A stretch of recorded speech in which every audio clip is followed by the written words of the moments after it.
Welcome back to my channel. So ಎಲ್ಲರೂ ಹೇಗಿದ್ದೀರಾ? ನಾನು ಕೂಡ ಚೆನ್ನಾಗಿದ್ದೀನಿ, ನೀವೆಲ್ಲರೂ ಚೆನ್ನಾಗಿದ್ದೀರಾ ಅಂತ ಭಾವಿಸ್ತಾ ಇವತ್ತು ಒಂದು ವಿಡಿಯೋ ರೆಸಿಪಿ ಮಾಡ್ತಾ ಇದ್ದೀನಿ.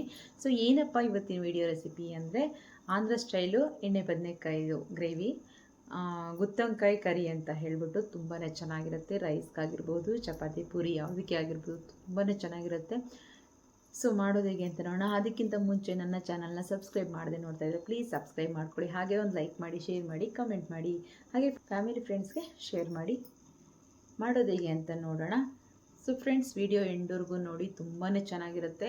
ನಾರ್ಮಲ್ಲಾಗಿ ಎಲ್ಲರೂ ಮಾಡೋ ರೀತಿ ಮಾಡ್ಕೋತಾ ಇರ್ತೀವಿ, ಸ್ವಲ್ಪ ಡಿಫ್ರೆಂಟಾಗಿ, ಸ್ವಲ್ಪ ತುಂಬ ಟೇಸ್ಟಿಯಾಗಿ, ನಮಗೆ ಒಂದು ನೋಡಿದ್ರೇ ತಿನ್ನಬೇಕು, ಬದನೆಕಾಯಿನ ಇಷ್ಟಪಡದೇ ಇರೋರು ಕೂಡ ಇಷ್ಟಪಟ್ಟು ತಿನ್ನೋ ರೀತಿ ಯಾವ ಥರ ಮಾಡೋದು ಅಂತ ನಾನು ಈ ವಿಡಿಯೋದಲ್ಲಿ ತೋರಿಸ್ತಾ ಇದ್ದೀನಿ.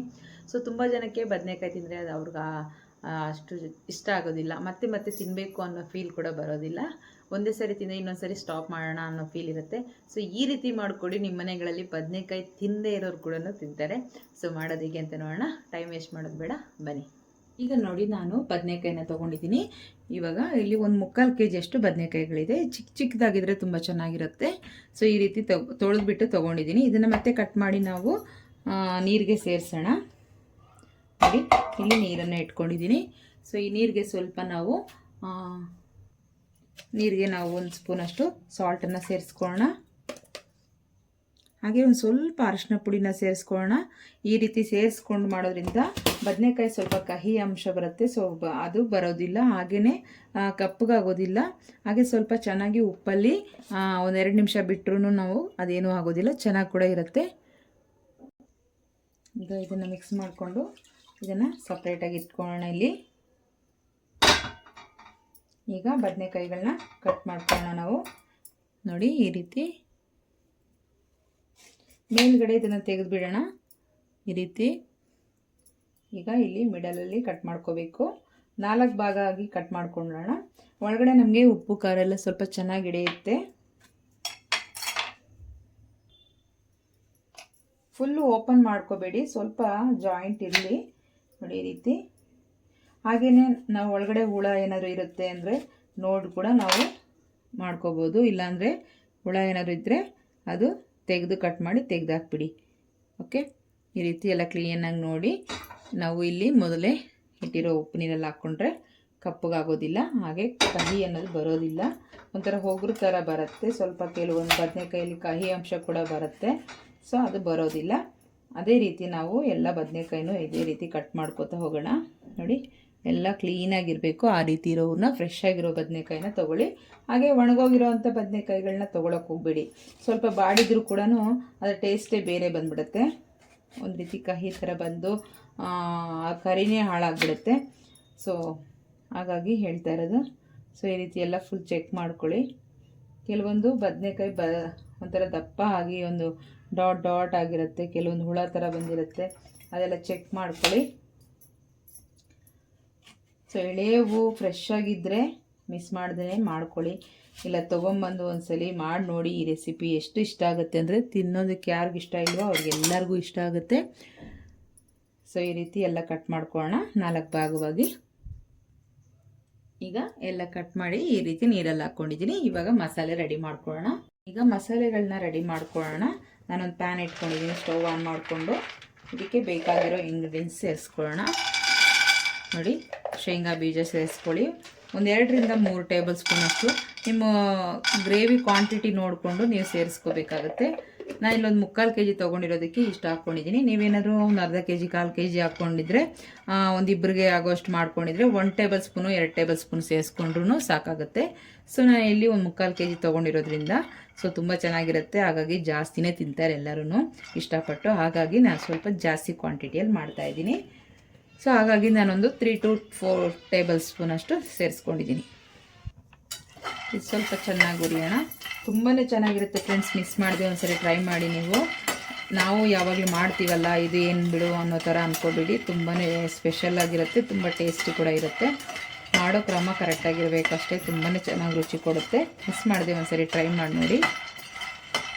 ಲೈಕ್ ಮಾಡೋದು ಮರಿಬೇಡಿ, ಹಾಗೆ ಕಮೆಂಟ್ ಕೂಡ ಮಾಡಿ. ಯಾರ್ಯಾರು ನೋಡ್ತಾ ಇದ್ದೀರಾ, ಎಲ್ಲಿಂದ ನೋಡ್ತಾ ಇದ್ದೀರಾ, ಯಾವ್ಯಾವ ಊರಿಗೆ ಬಂದಿದೆ ಈ ವಿಡಿಯೋ ಅಂತ ಕಮೆಂಟ್ ಮಾಡಿ. ನಮಗೂ ಖುಷಿಯಾಗುತ್ತೆ ಇಂಥ ಊರಲ್ಲೂ ನಮ್ಮ ವಿಡಿಯೋ ಹೋಗಿದೆ ಅಂತ ಹೇಳಿ. ಈಗ ಸ್ವಲ್ಪ ಬಿಸಿ ಆಗ್ತಾ ಇದೆ ಇದು. ಸೊ ಅಷ್ಟರಲ್ಲಿ ನಾವು ಇದಕ್ಕೆ ಒಂದು 3 ಪೀಸ್ ಚಕ್ಕೆ, ಒಂದು 4 ಎಲೆ ಲವಂಗ ಹಾಕ್ಕೊಂಡಿದ್ದೀನಿ. ಹಾಗೆ ಇದಕ್ಕೆ ಒಂದು ಸ್ವಲ್ಪ ಜೀರಿಗೆ, ಸ್ವಲ್ಪ ಮೀಡಿಯಮ್ ಫ್ಲೇಮ್ ಇಟ್ಕೊಳ್ಳಿ.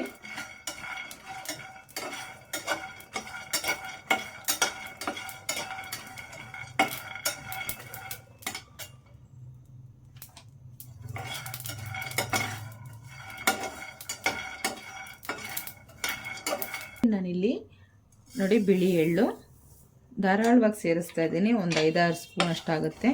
ಅದನ್ನು ಕೂಡ ಸೇರಿಸ್ಕೊಳ್ಳಿ.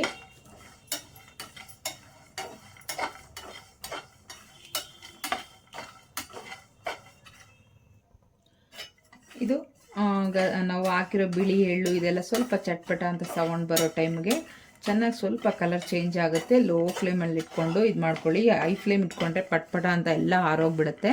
ಲೋ ಫ್ಲೇಮ್ ಇಟ್ಕೊಂಡ್ರೆ ಆ ಎಳ್ಳೆಲ್ಲ ನೀಟಾಗಿ ಸ್ವಲ್ಪ ಚೆನ್ನಾಗಿ ಬಿಸಿ ಆಗುತ್ತೆ ನೋಡಿ. ಹಾಗೆ ಸ್ವಲ್ಪ ಕಲರ್ ನೀಟಾಗಿ ಚೇಂಜ್ ಆಗ್ತಾ ಬರುತ್ತೆ. ಇಲ್ಲಾಂದರೆ ಒಂದೇ ಸರಿ ನಮ್ಗೆ ಏನಾಗ್ಬಿಡುತ್ತೆ ಅಂದರೆ ಸೀದೋಗೋ ಥರ ಆಗುತ್ತೆ ನೋಡಿ. ಈ ರೀತಿ ಚೆನ್ನಾಗಿ ಲೋ ಫ್ಲೇಮಲ್ಲಿ ನೀಟಾಗಿ ಹುರ್ಕೋಬೇಕಾಗತ್ತೆ ಮಸಾಲೆಗಳನ್ನ. ಸ್ವಲ್ಪ ಚಟ್ಪಟ ಅಂತ ಸೌಂಡ್ ಬಂದ ತಕ್ಷಣ ನಾವು ತೆಗೆದು ಪ್ಲೇಟ್ಗೆ ಹಾಕೋಣ. ಈಗ ತೆಗೆದು ನಾನೊಂದು ಪ್ಲೇಟ್ಗೆ ಹಾಕೋತಾ ಇದ್ದೀನಿ.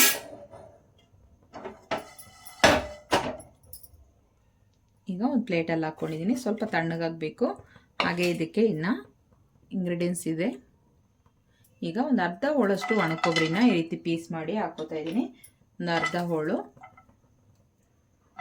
ನೀವೇನಾದ್ರು ಕಮ್ಮಿ ಮಾಡಿದ್ರೆ ಕಮ್ಮಿನೇ ಯೂಸ್ ಮಾಡ್ಕೊಳ್ಳಿ. ಹಾಗೆ ಇದಕ್ಕೆ ಒಂದು ಸ್ವಲ್ಪ ಗೋಡಂಬಿನ ಸೇರಿಸ್ಕೊಳ್ಳಿ. ತುಂಬಾ ರುಚಿ ಕೊಡುತ್ತೆ ಗೋಡಂಬಿ ಹಾಕೋದ್ರಿಂದ. ನಮಗೆ ಗ್ರೇವಿ ಕರಿ ಇದು ತುಂಬ ಟೇಸ್ಟ್ ಬರುತ್ತೆ. ಸೊ ಇದನ್ನು ಕೂಡ ಸ್ವಲ್ಪ ಹುರ್ಕೊಳ್ಳೋಣ. ಎಲ್ಲ ಡ್ರೈ ರೋಸ್ಟೇ ಮಾಡ್ತಾಯಿದ್ದೀನಿ, ಯಾವುದಕ್ಕೂ ಆಯಿಲ್ನ ಸೇರಿಸಿಲ್ಲ. ಹಾಗೆಯೇ ಹುರ್ಕೊಳ್ಳೋಣ ಇದನ್ನೆಲ್ಲ ಸ್ವಲ್ಪ.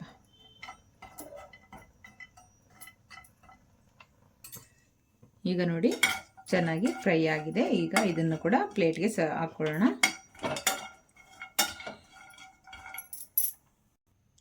ಎಲ್ಲದನ್ನು ಪ್ಲೇಟ್ಗೆ ಹಾಕ್ಕೊಂಡಿದ್ದೀನಿ. ಈ ಸ್ವಲ್ಪ ತಣ್ಣಗಾಗಲಿ. ಈಗ ಒಂದು ಬಾಣಲೆ ಇಟ್ಕೊಂಡಿದ್ದೀನಿ. ಎಣ್ಣೆನ ಬಿಸಿ ಮಾಡ್ಕೊಳ್ಳೋಣ. ಈಗ ಆಯಿಲ್ ಹಾಕ್ಕೋತಾ ಇದ್ದೀನಿ.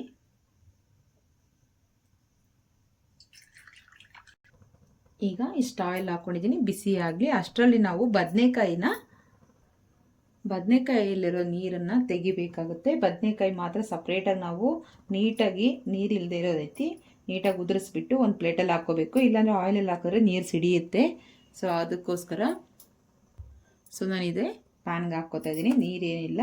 ಸೊ ಇದನ್ನು ನೀಟಾಗಿ ನೀರನ್ನು ಉದುರಿಸ್ಬಿಟ್ಟು ಈ ರೀತಿ ಒಂದು ಇದಕ್ಕೆ ಹಾಕ್ಕೊಳ್ಳೋಣ.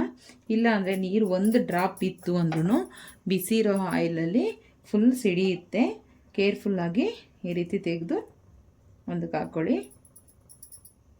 ಈ ರೀತಿ ಎಲ್ಲ ತೆಕ್ಕೊಳ್ಳೋಣ. ನೀಟಾಗಿ ಒಂದು ಸ್ವಲ್ಪ ಕೂಡ ನೀರಿರಬಾರ್ದು. ಆಯಿಲ್ ಬಿಸಿ ಆಗೋದ್ರಲ್ಲಿ ನಾವು ಇದನ್ನು ತೆಗೆದಿಟ್ಕೊಂಡ್ಬಿಡೋಣ. ಈಗ ನೋಡಿ ನಾನು ಎಲ್ಲದನ್ನು ನೀರು ತೆಗೆದು ಇಟ್ಕೊಂಡಿದ್ದೀನಿ. ಸ್ವಲ್ಪ ಕೂಡ ಇರಬಾರ್ದು ನೀರು, ಆ ರೀತಿ ತೆಗೆದು ಇಟ್ಕೊಂಡ್ಬಿಡ್ಬೇಕು. ಆಯಿಲ್ ಬಿಸಿಯಾಗಿದ್ದ ತಕ್ಷಣ ಹಾಕೋಣ. ನೋಡೋಣ ಆಯಿಲ್ ಬಿಸಿಯಾಗಿದೆಯಾ ಹೇಗೆ ಅಂತ. ಒಂದೊಂದೇ ಈ ರೀತಿ ಬಿಟ್ಕೊಳ್ಳೋಣ. ನೋಡಿ ಅದಕ್ಕೆ ಸ್ವಲ್ಪ ವೆಟ್ಟಿದ್ರೂ ಕೂಡ ಸಿಡಿಯುತ್ತೆ. ಕೇರ್ಫುಲ್ಲಾಗಿ ಹಾಕ್ಕೊಳ್ಳಿ. ಈ ರೀತಿ ಎಲ್ಲದನ್ನು ಹಾಕ್ಕೊಳ್ಳೋಣ.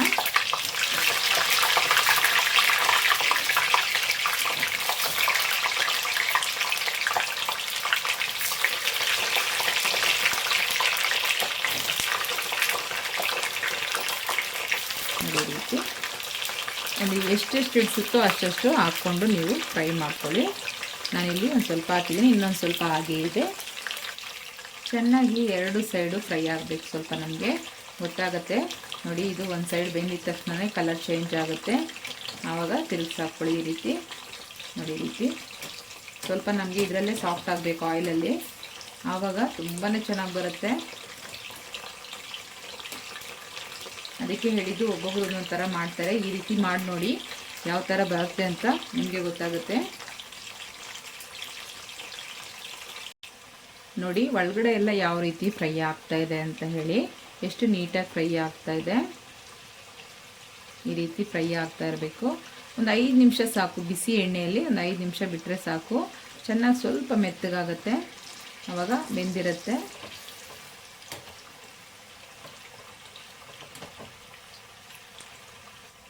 ಈಗ ನೋಡಿ ಇಷ್ಟಾದರೆ ಸಾಕಾಗುತ್ತೆ. ಇದನ್ನು ತೆಕ್ಕೊಳ್ಳೋಣ. ಯಾವುದ್ಯಾವುದಾಗಿದೆಯೋ ಅದನ್ನೆಲ್ಲ ತೆಕ್ಕೊಂಬಿಡಿ. ಗೊತ್ತಾಗುತ್ತೆ ನಿಮಗೆ, ಅದು ಸ್ವಲ್ಪ ಒಳಗಡೆದೆಲ್ಲ ಸ್ವಲ್ಪ ಸಾಫ್ಟ್ ಆಗುತ್ತೆ. ಆ ಟೈಮಲ್ಲಿ ತೆಕ್ಕೊಂಬಿಡೋಣ.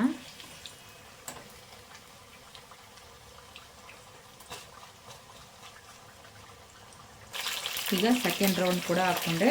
ನೋಡಿ ಬದನೆಕಾಯಿಗೆ ಅಲ್ಲಲ್ಲಿ ಬ್ಲ್ಯಾಕ್ ಆಗಿರೋದು ಏನಂದರೆ, ಸೊ ಬದನೆಕಾಯಿ ಚೆನ್ನಾಗೇ ಇತ್ತು. ಸೊ ಬಿಸಿ ಇರೋದ್ರ ಮೇಲೆ ಇಟ್ಟಿದ್ದೆ ನಾನು, ಆಗಲೇ ಮಸಾಲೆ ಎಲ್ಲ ಫ್ರೈ ಮಾಡಿ ಅದ್ರ ಮೇಲೇ ಇಟ್ಟಿದ್ದೆ. ಸೊ ಹಾಗಾಗಿ ಅದು ಸ್ವಲ್ಪ ಕಲರ್ ಚೇಂಜ್ ಆಗಿದೆ ನೋಡಿ, ಇಲ್ಲಿ ಬ್ಲ್ಯಾಕ್ ಆಗಿದೆ, ಡಾಟ್. ಬಿಸಿ ಇರೋದ್ರ ಮೇಲೆ ಇಟ್ಟರೆ ಈ ಥರ ಆಗಿಬಿಡುತ್ತೆ ಬೇಗ.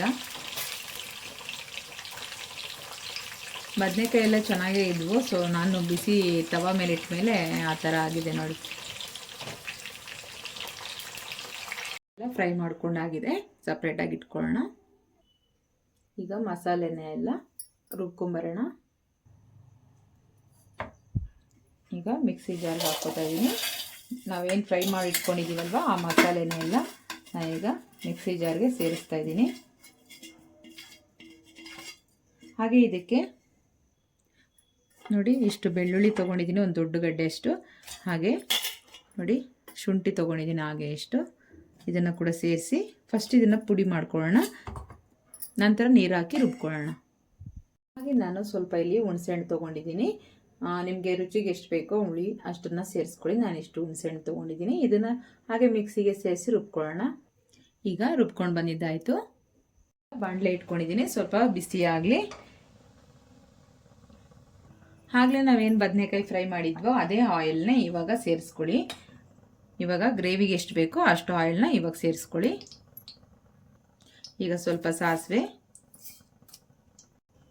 ಸ್ವಲ್ಪ ಜೀರಿಗೆ, ಮತ್ತು ಸ್ವಲ್ಪ ಕರಿಬೇವು. ಈಗ ಇದಕ್ಕೆ ಒಂದು 2 ಈರುಳ್ಳಿನ ಕಟ್ ಮಾಡಿ ಸೇರಿಸ್ಕೊತಾ ಇದ್ದೀನಿ. ಈಗ ಮಿಕ್ಸ್ ಮಾಡ್ಕೊಳ್ಳೋಣ.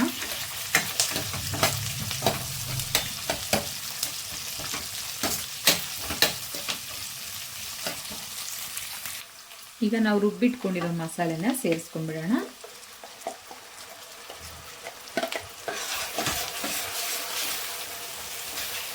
ಚೆನ್ನಾಗಿ ಇದು ಹಸಿ ವಾಸನೆ ಎಲ್ಲ ಹೋಗಿ, ಎಲ್ಲ ರೋಸ್ಟ್ ಮಾಡಿ ಹಾಕಿರ್ತೀವಿ, ಆದರೂ ಆಯಿಲ್ ಬಿಟ್ಕೋಬೇಕು. ಆ ರೀತಿ ಸ್ವಲ್ಪ ಫ್ರೈ ಮಾಡ್ಕೊಳ್ಳೋಣ. ಇದು ತಳ ಹಿಡಿತಾ ಇರುತ್ತೆ, ಚೆನ್ನಾಗಿ ತಿರುಗಿಸ್ಕೊತಾ ಇರಬೇಕು. ಯಾಕೆಂದರೆ ನಾವು ಎಳ್ಳು ಗೋಡಂಬಿ ಎಲ್ಲ ಹಾಕಿರ್ತೀವಲ್ಲ, ಹಾಗಾಗಿ ತಳ ಹಿಡಿತಾ ಇರುತ್ತೆ. ಸ್ವಲ್ಪ ನಿಧಾನಕ್ಕೆ ನೀಟಾಗಿ ತಿರುಗಿಸ್ಕೊಂಡು ಫ್ರೈ ಮಾಡ್ಕೊಳ್ಳಿ ಫಸ್ಟ್ ಇದನ್ನು, ಮಸಾಲೆನ.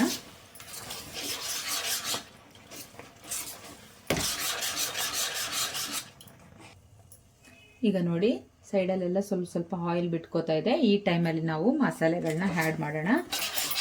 ಚೆನ್ನಾಗಿ ಒಂದ್ಸರಿ ತಿರುಗಿಸ್ಕೊಳ್ಳಿ. ಈಗ ನೋಡಿ ರೆಡ್ ಚಿಲ್ಲಿ ಪೌಡರು ಒಂದು 2 ಟೇಬಲ್ ಸ್ಪೂನ್ ಸೇರಿಸ್ತಾ ಇದ್ದೀನಿ. ಹಾಗೆ ಸಾಲ್ಟು, ಹಾಗೆ ಗರಂ ಮಸಾಲ. ಸೊ ಖಾರ ಕಮ್ಮಿ ಆಗಾಗಿ ನಾನು ರೆಡ್ ಚಿಲ್ಲಿ ಪೌಡ್ರ್ ಜಾಸ್ತಿ ಹಾಕ್ತಾಯಿದ್ದೀನಿ. ಹಾಗೆ ಸ್ವಲ್ಪ ಧನಿಯಾ ಪೌಡರ್. ಈಗ ಸ್ವಲ್ಪ ಅರಿಶಿನ ಪುಡಿ ಸೇರಿಸ್ಕೊಳ್ಳೋಣ. ಈಗ ಇಷ್ಟನ್ನು ಮಿಕ್ಸ್ ಮಾಡ್ಕೊಳ್ಳೋಣ.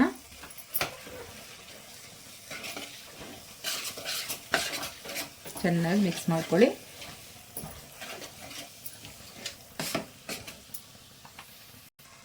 ನೋಡಿ ಇದು ಕೂಡ ನಮಗೆ ಏನಾಗಬೇಕು ಅಂದರೆ ಚೆನ್ನಾಗಿ ಆಯಿಲ್ ಬಿಟ್ಕೋಬೇಕು. ಆ ರೀತಿಯೇ ಮಿಕ್ಸ್ ಮಾಡ್ಕೋಬೇಕು. ನೋಡಿ ಸೈಡಲ್ಲೆಲ್ಲ ಚೆನ್ನಾಗಿ ಆಯಿಲ್ ಬಿಡ್ತಾ ಇದೆ. ಹಾಕಿರೋ ಮಸಾಲೆಗಳೆಲ್ಲ ಚೆನ್ನಾಗಿ ಆಯಿಲ್ ಬಿಟ್ಕೋಬೇಕು. ಆವಾಗಲೇ ನಮಗೆ ತುಂಬ ಚೆನ್ನಾಗಿ ಬರುತ್ತೆ. ನೋಡಿ ಎಲ್ಲ ಒಂದು ಸೈಡಿಗೆ ತೆಗೆದ್ರೂ ನೀಟಾಗಿ ಸೈಡಿಗೆ ಬರುತ್ತೆ. ಅಷ್ಟು ನೀಟಾಗಿ ಚೆನ್ನಾಗಿ ಬೇಯಬೇಕಿದು, ಆವಾಗಲೇ ತುಂಬ ಚೆನ್ನಾಗಿ ಬರೋದು. ನೋಡಿ ನಮಗೆ ಸೈಡಲ್ಲೆಲ್ಲ ಈ ರೀತಿ ಬಾಣಲಿನ ಬಿಟ್ಕೋಬೇಕು. ಆಯಿಲೆಲ್ಲ ನೀಟಾಗಿ ಬಿಡ್ತಾ ಇದೆ ಅನ್ನೋದು ಗೊತ್ತಾಗಬೇಕು ನಮಗೆ. ಈ ರೀತಿ ಈ ಟೈಮಲ್ಲಿ ನಾವು ಇದಕ್ಕೆ ನೀರನ್ನು ಆ್ಯಡ್ ಮಾಡ್ಕೊಳ್ಳೋಣ. ಮಿಕ್ಸಿ ತೊಳೆದಿದ್ದ ನೀರು ಸ್ವಲ್ಪ ಇದೆ. ಹಾಗೆ ಅದಕ್ಕೆ ಸ್ವಲ್ಪ ಎಕ್ಸ್ಟ್ರಾ ವಾಟರ್ ಒಂದು ಅರ್ಧ ಕಪ್ಪಷ್ಟು ಸೇರಿಸ್ತಾ ಇದ್ದೀನಿ. ಇದಿಷ್ಟು ಚೆನ್ನಾಗಿ ಮಿಕ್ಸ್ ಮಾಡ್ಕೊಳ್ಳೋಣ. ನೋಡಿ, ನಾವು ಆಯಿಲಲ್ಲಿ ಚೆನ್ನಾಗಿ ಮಸಾಲೆನೇ ಫ್ರೈ ಮಾಡಿಕೊಂಡ್ರೆ ಈ ರೀತಿ ನಮಗೆ ಮೇಲೆ ಆಯಿಲ್ ಬಿಟ್ಕೊಳ್ಳುತ್ತೆ. ಇಲ್ಲ ಅಂದರೆ ನಮಗೆ ಆಯಿಲ್ ಬಿಟ್ಕೊಳ್ಳೋದಿಲ್ಲ, ಗ್ರೇವಿ ಕೂಡ ಅಷ್ಟು ಚೆನ್ನಾಗಿ ಟೇಸ್ಟ್ ಬರೋದಿಲ್ಲ. ಮಾಡೋ ಕ್ರಮ ಕರೆಕ್ಟಾಗಿದ್ದರೆ ಮಾತ್ರ ಮಾಡಿರೋ ಅಡುಗೆ ತುಂಬಾ ಚೆನ್ನಾಗಿರುತ್ತೆ. ಲಿಡ್ ಕ್ಲೋಸ್ ಮಾಡಿ ಒಂದು 5 ನಿಮಿಷ ಕುದಿಸ್ಕೊಳ್ಳೋಣ.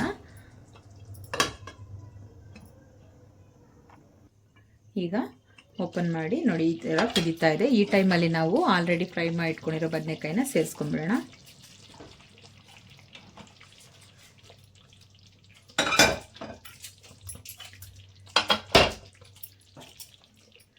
ಈಗ ಅದಕ್ಕೆ ಸರಿಯಾಗಿ ಉಪ್ಪು ಖಾರ ಎಲ್ಲ ಸರಿಯಾಗಿ ಹಿಡಿಯುತ್ತೆ. ಈಗ ಕ್ಲೋಸ್ ಮಾಡಿ ಒಂದು 10 ನಿಮಿಷ ಕುಕ್ ಮಾಡೋದಕ್ಕೆ ಬಿಡೋಣ. ಆಲ್ರೆಡಿ ನಮಗೆ ಬದನೆಕಾಯಿ ಆಯಿಲಲ್ಲಿ ಫ್ರೈ ಆಗಿರೋದ್ರಿಂದ ಜಾಸ್ತಿ ಹೊತ್ತೇನು ಬೇಯೋದು ಅವಶ್ಯಕತೆ ಇರಲ್ಲ. ಈಗ ನೋಡಿ, ಚೆನ್ನಾಗಿ ಕುದೀತಾ ಇದೆ.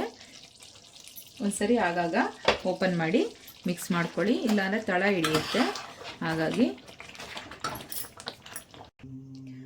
ಈಗ ಓಪನ್ ಮಾಡಿ ನೋಡೋಣ. ನೋಡಿ ಯಾವ ಥರ ಬೆಂದಿದೆ ಅಂತ. ನಾವು ಆಲ್ರೆಡಿ ಬೇಯಿಸಿರೋದ್ರಿಂದ ಇವಾಗ ಜಾಸ್ತಿ ಹೊತ್ತು ಬೇಯಿಸೋ ಅವಶ್ಯಕತೆ ಇರಲ್ಲ. ಸ್ವಲ್ಪ ಬೆಂದರೆ ಸಾಕಾಗುತ್ತೆ. ಒಂದು 10 ನಿಮಿಷ ಬಿಟ್ಟರೆ ಸಾಕು ನಾವು ಮಸಾಲೆಯಲ್ಲಿ. ನಂತರ ಅದೇ ಬೆಂದಿರುತ್ತೆ ನೀಟಾಗಿ. ಈ ಟೈಮಲ್ಲಿ ನಾವು ಸ್ವಲ್ಪ ಕೊತ್ತಂಬರಿ ಸೊಪ್ಪನ್ನು ಆ್ಯಡ್ ಮಾಡ್ಕೊಳ್ಳೋಣ.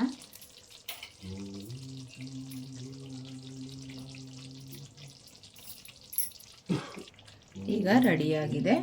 ಈಗ ಬೌಲ್ಗೆ ಸರ್ವ್ ಮಾಡೋಣ. ಈಗ ಬೌಲ್ಗೆ ಹಾಕೊಳ್ಳೋಣ. ನೋಡಿ ಎಷ್ಟು ಚೆನ್ನಾಗಾಗಿದೆ ಅಂತ. ಈ ರೀತಿ ಇರಬೇಕು, ತುಂಬಾ ಚೆನ್ನಾಗಿರುತ್ತೆ. ನೋಡಿ, ನೋಡಿದ್ರಲ್ಲ ಫ್ರೆಂಡ್ಸ್, ಆಂಧ್ರ ಸ್ಟೈಲ್ ಗುತ್ತೊಂಕಾಯಿ ಕರಿ ಮಾಡೋದು ಹೇಗೆ ಅಂತ. ಸೊ ಈ ವಿಡಿಯೋ ನಿಮಗೆಲ್ಲರಿಗೂ ಇಷ್ಟ ಆಗಿದೆ ಅನ್ಕೊತೀನಿ. Thank you for watching. ಮತ್ತೆ ಸಿಗೋಣ ನೆಕ್ಸ್ಟ್ ವಿಡಿಯೋದಲ್ಲಿ. ಅಲ್ಲಿವರೆಗೂ ಟೇಕ್ ಕೇರ್. ಬಾಯ್ ಬಾಯ್.